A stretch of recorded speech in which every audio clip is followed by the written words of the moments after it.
এটা আমাদের জন্য দুঃখজনক, আমাদের জন্য হতাশার যে গণঅভ্যুত্থানের 2 বছরের মাথায় আমাদেরকে বিচারের দাবিতে আজও রাজপথে হাজির হতে হচ্ছে। আওয়ামী লীগ বিগত 16-17 বছরে অসংখ্য গুম খুন গণহত্যা চালিয়েছে দেশের সাধারণ মানুষের উপরে, বিরোধী দলীয় নেতা কর্মীদের উপরে। তার ফলশ্রুতিতে গণঅভ্যুত্থানের মুখে পড়ে শেখ হাসিনাকে পালিয়ে যেতে হয়েছিল দিল্লিতে। এই সরকার, নতুন সরকার গঠিত হওয়ার পরে গত 4 মাসে আইসিটিতে নতুন কোন রায় আমরা এখন পর্যন্ত দেখি নাই, নতুন কোন তদন্তের রিপোর্ট এখন পর্যন্ত দাখিল হয় নাই। এটা স্পষ্টত যে চিফ প্রসিকিউটরকে বসানো হয়েছে তিনি দায়িত্ব পালনে ব্যর্থ হয়েছেন। অবিলম্বে তাকে পদত্যাগ করতে হবে এবং নতুন যোগ্য দায়িত্ববান ব্যক্তিকে বসাতে হবে যিনি আন্তর্জাতিক ট্রাইব্যুনালের মাধ্যমে বিচার নিষ্পন্ন করবে এবং দল হিসেবে আওয়ামী লীগকে নিষিদ্ধ করার সকল ব্যবস্থা নিশ্চিত করবে। আমরা স্পষ্টভাবে বলতে চাই, গণহত্যার মাধ্যমে আওয়ামী লীগ বিচারের কাঠগড়ায় দাঁড়িয়েছে, আর সংস্কার বাস্তবায়ন না করার ফলে বিএনপি জনগণের কাঠগড়ায় দাঁড় হয়েছে। এই 2 শক্তির বিরুদ্ধে আমাদেরকে এখন সমানভাবে লড়াই চালিয়ে যেতে হবে।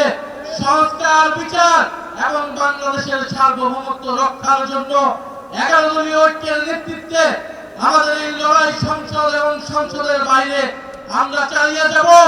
আপনারা সেটার জন্য কি প্রস্তুত রয়েছেন? শরীফ ওসমান হাদী হত্যার বিচারকে আমরা নিশ্চিত করব ইনশাআল্লাহ। সেই সকল হত্যাকাণ্ডের বিচার আমরা নিশ্চিত করব।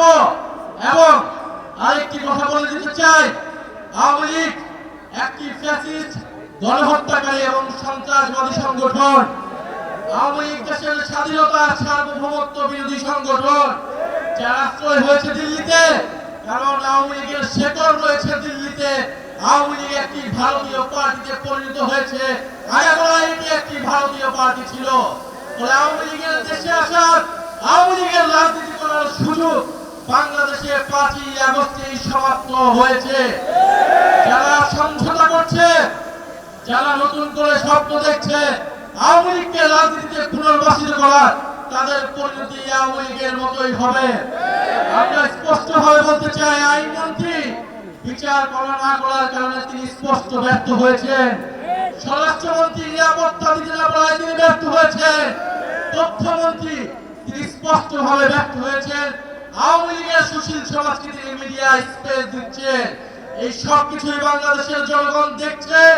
আমরা আজকে এই সমাবেশ থেকে বলতে চাই, জুলাই গণহত্যা সহ, শাপলা হত্যাকাণ্ড সহ, পিলখানা হত্যাকাণ্ড সহ সকল গুম খুন এবং শরীফ ওসমান হাদী হত্যাকাণ্ডের বিচার অবিলম্বে নিশ্চিত করতে হবে। বিচার যদি নিশ্চিত না করা হয়, এই সরকার কোনোভাবে 5 বছরের মেয়াদ সম্পূর্ণ করতে পারবে না। ভাষায় বলতে চাই, আমরা জান দিব কিন্তু জুলাই দিব না। ইনশাআল্লাহ জুলাইয়ের বিজয় হবে। আসসালামু আলাইকুম।